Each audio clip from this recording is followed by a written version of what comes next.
ఓం శ్రీ గణేశాయ నమః. ఓం శ్రీ సరస్వత్యై నమః. ఓం శ్రీ గురుభ్యో నమః.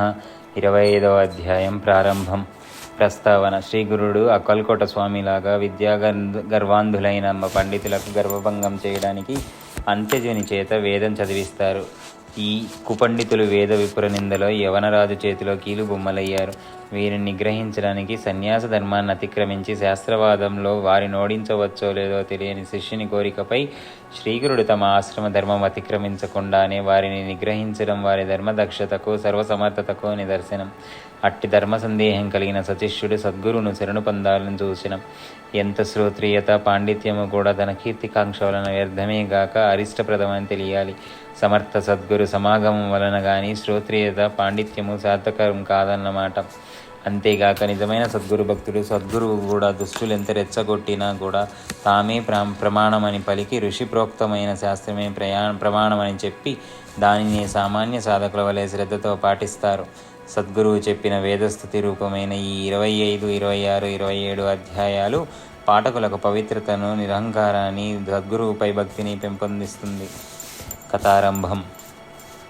అటుపైన శ్రీగురుడు చేసిన దివ్యలీలలు వినిపించమని ప్రార్థించిన నామధారకునితో సిద్ధముని ఇలా చెప్పారు. ఒకప్పుడు వైడూర్య నగరంలో ఒక ముసల్మాను పరిపాలిస్తుండేవాడు. అతడు హిందూ మత ద్వేషి, ఎంతో కఠినాత్ముడు. అతడు తన రాజ్యంలో గల వేదాంగ పారంగతులైన పండితులను నిర్బంధంగా తన దగ్గరికి రప్పించుకుని తన ఎదురు వేద మంత్రాలు చదివించి వాడి అర్థాలు చెప్పమని శాసిస్తుండేవాడు. అందుకు అంగీకరించని వారికి ధనాశ చూపుతుండేవాడు. అయినప్పటికీ కొందరు శిష్టాచార పరులు అలా చేయడం తమ వల్ల కాదని చెప్పి నిరాకరించేవారు. కొందరు నికృష్టులు మాత్రం అతడిచ్చే సంభావనలను ఆశించి వైదిక ధర్మాలకు విరుద్ధంగా అతని ఎదుట వేదార్థం చెబుతుండేవారు. యజ్ఞకాండలోని అంశాలు వారి నుండి విని ఆ దుష్టుడు యజ్ఞాలలో పశుహింస చేసే బ్రాహ్మణులు ఇతరులు చేసే జీవహింసను నిందించడం తగదని అవహేళన చేస్తుండేవాడు. అలా వేదార్థం చెప్పిన వారికి తన చేతికొచ్చినంత సంభావనలు ఇస్తుండేవాడు. ఆ సంగతి విని ధనాశాపరులెందరూ అతని మెప్పును కోరి అతని వద్దకు తామే వచ్చి వేదార్థం చెప్పసాగారు. ఒకనాడు ఉత్తరాది నుండి వేద పండితులైన బ్రాహ్మణులిద్దరూ వచ్చి ఆ రాజును దర్శించి, రాజా, సకల విద్యల్లోనూ మాకు సాటి అయిన వారు ఎక్కడా లేరు. మేము దేశంలోని పండితులను శాస్త్రవాదంతో ఎదుర్కొని జయించడానికి బయలుదేరాము. మీ రాజ్యంలో మాతో వాదించగల విద్వాంసులు ఎవరైనా ఉంటే పిలిపించండి, మా ప్రతిభ నిరూపించగలం అన్నారు. పరాయి మతాన్ని కించపరచడానికి మరొక మంచి అవకాశం లభించిందని తలచి ఆ రాజు వెంటనే నగరంలో దండోరా వేయించి నాటి మధ్యాహ్నం సభ ఏర్పాటు చేయించి ఆ పండితులను వాదనలో ఓడించిన వారికి గొప్ప బహుమానాలు ఇవ్వగలనని, ఓడిన వారిని దండించగలనని ప్రకటించాడు. అటువంటి బహుమానాలను ఆశించి మన వేద శాస్త్రాలను దుష్టులు ఎదుట వల్లించడం ఇష్టపడని శిష్టాచారులు కొందరు తమకంతటి సామర్థ్యం లేదని చెప్పి తప్పుకున్నారు. మరికొందరు నిండు సభలో తమకు అవమానం జరుగుతుందని భయపడి ముందుకు రాలేదు.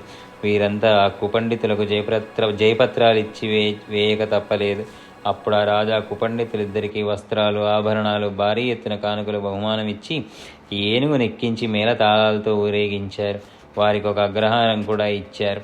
వేద పండితులే కించపరచడం ఆ రాజుకు వినోదమైంది. అంతటితో ఆ పండితులిద్దరూ మరింత గర్వించి ఆ నగరంలోని విద్వాంసులందరినీ నోటికి వచ్చినట్టు దూషించసాగారు. ఒకనాడు వారు రాజుతో, అయ్యా, మా పాండిత్యము, మా ప్రతిభ ఇక్కడంతా తెలిసిపోవడం వలన ఇక్కడ మాతో వాదానికి ఎవరూ ముందుకు రావడం లేదు. కానీ వాదన లేకుంటే మేము చేసే పరిశ్రమ వలన ప్రయోజనం ఏమిటి? కనుక మీరు సెలవిస్తే మేము ఈ రాజ్యమంతటా సంచారం చేసి పండితులందరితో వాదించదలచాము. మీరు అనుమతిస్తే అలా దిగ్విజయం చేసి వారి నుండి జయపత్రాలు తీసుకురాగలము అని చెప్పారు. రాజు అందుకు అంగీకరించి వారిని సగౌరవంగా సాగనంపారు. వారు ఏనుగులనెక్కి దక్షిణ దిశగా బయలుదేరి ఊరూరా తిరిగి జయపత్రికలు పొందసాగారు. వాళ్ళిద్దరూ ప్రజల జయజయదానాలతో పర్యటిస్తూ ఒకరోజు కుమసీన గ్రామానికి వచ్చారు. అచ్చటి త్రివిక్రమ భారతి వేదాంగ పారంగతులని విని ఆయన దర్శించి, ఏమయ్యా, నువ్వు వేదజ్ఞుడవైతే మాతో వాదించు, లేకుంటే ఓటమి అంగీకరిస్తూ మాకు జయపత్రమైనా ఇవ్వు అన్నారు. అందుకు త్రివిక్రమ భారతి, అయ్యా, నాకు వేదం రాదు. వచ్చి ఉంటే నేను కూడా మీలాగే రాజసన్మానాలు అందుకుంటూ భోగాలు అనుభవించేవాడినే కదా. నేను ఈ అరణ్యంలో ముక్కు మూసుకొని కాలక్షేపం చేస్తున్న భిక్షువును. నాలాంటి వాడిని జయించినా మీకు వచ్చేది ఏమీ లేదు. మీరు నాతో వాదించడం కేవలం పిచ్చుక మీద బ్రహ్మాస్త్రం వేసినట్టే అవుతుంది అని చెప్పాడు. ఆ పండితులు, అయ్యా, మాతో వాదించగలవారు మాకెక్కడా కనిపించలేదు. కనుకనే మాకు లెక్కలేని జయపత్రాలు లభించాయి. అలాగే నీవు కూడా ఒకటి రాసివ్వు, లేదా మాతో వాదించు అని పట్టుపట్టారు. అప్పుడు ఆ సన్యాసి, వీరి గర్వం తలకెక్కింది. ఒళ్ళుపై తెలియకుండా సాటి పండితులందరినీ నిందిస్తున్నారు. వీరికి బుద్ధి చెప్పడానికి నా గురుదేవులే సమర్థులు. వారి దగ్గరకు వీరిని తీసుకుపోతానని ఆలోచించుకొని వాళ్ళతో ఇలా అన్నారు, పండితోత్తములారా, నేను స్వతంత్రుడుగాను గంధర్వపురంలో మా గురుదేవులున్నారు. వారి ఆజ్ఞ తీసుకొని మీరు కోరినట్లే ఆ రెంటిలో ఏదో ఒకటి చేయగలను. మీరు కూడా నా వెంట గంధర్వపురానికి రండి. అందుక మదాంధులు అంగీకరించి గంధర్వపురానికి బయలుదేరారు. త్రివిక్రమ భారతి వినయంతో కాలినడకన వెళుతుంటే ఆ దుష్టులిద్దరూ ఏనుగు మీద కూర్చొని వెళ్తున్నారు. సాధు సత్పరుషుల వద్దకు అలా వెళ్ళడం వలన ఆయుక్షీణమవుతోందన్న శాస్త్ర వాక్యాన్ని కూడా వాళ్ళు లెక్క పెట్టలేదు. గంధర్వపురంలో మఠం చేరుకున్నాక త్రివిక్రమ భార్య శ్రీగురునికి నమస్కరించి ఆనంద బాష్పాలు కారుస్తూ గద్గద స్వరంతో అక్కుపన్నతుల సంగతి విన్నవించి, పరాత్పర, గుడ్లగూప సూర్యుని చూడలేనట్లే అజ్ఞానాంధులు మీరు మిమ్మెరగలేరు. మీ చేత వారికి హితం చెప్పించడానికి వారిని ఇక్కడికి తీసుకువచ్చాను.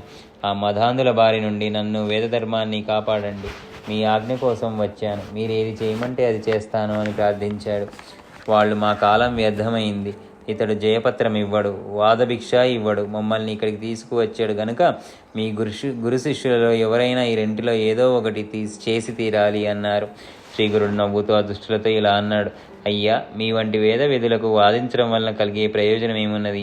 వాదంలో సాటి విప్రులను ఇలా పరాభవించినందువలన మీకు కలిగే లాభమేమిటి? యతులమైన మాకు జయించడం వలన వచ్చే గౌరవము ఓడినందువలన చిన్నతనము ఏమీ కలగవు. అటువంటి మా వలన మీకేమి ప్రయోజనము అన్నారు. అందుకు వారిద్దరు, అలా అయితే ఇంతకు ముందటి పండితులందరూ ఇచ్చినట్టు త్రివిక్రముడు జయపత్రం ఇవ్వక మమ్మల్ని ఇక్కడికి ఎందుకు తీసుకువచ్చాడు? కనుక మీ ఇద్దరిలో ఎవరైనా సరే మాతో వాదానికి రండి, లేకుంటే జయపత్రమైనా ఇవ్వండి అని పట్టుబట్టాడు. అప్పుడు శ్రీగురుడు నవ్వి, అయ్యా, వేదం సంపూర్ణంగా తెలుసుకోవడం బ్రహ్మాదులకే సాధ్యం కాలేదు. వేదాలు అపారమైనవి. అటువంటప్పుడు వేద విధులమని చెప్పుకోవడం విర్రవేగడమే అవుతుంది. ఈ జయపత్రికల వల్ల ప్రయోజనం ఏమున్నది? మా మాట విని ఇకనైనా ఇలాంటి ప్రగల్భాలు మానండి అన్నారు. అప్పుడు వాళ్ళు రోషంతో, అయ్యా, మా సామర్థ్యం తెలుసుకోకుండా వ్యర్థంగా మాట్లాడవద్దు. మేము సాంగోపాంగంగా వేదమంతా నేర్చుకున్నాము. మమ్మల్ని మించిన వారు ఎవ్వరూ లేరు అని అన్నారు. శ్రీ దత్తాయ గురవే నమః. శ్రీ శ్రీపాద శ్రీవల్లభాయ నమః. శ్రీ నృసింహ సరస్వత్యై నమః. 25వ అధ్యాయం సంపూర్ణం.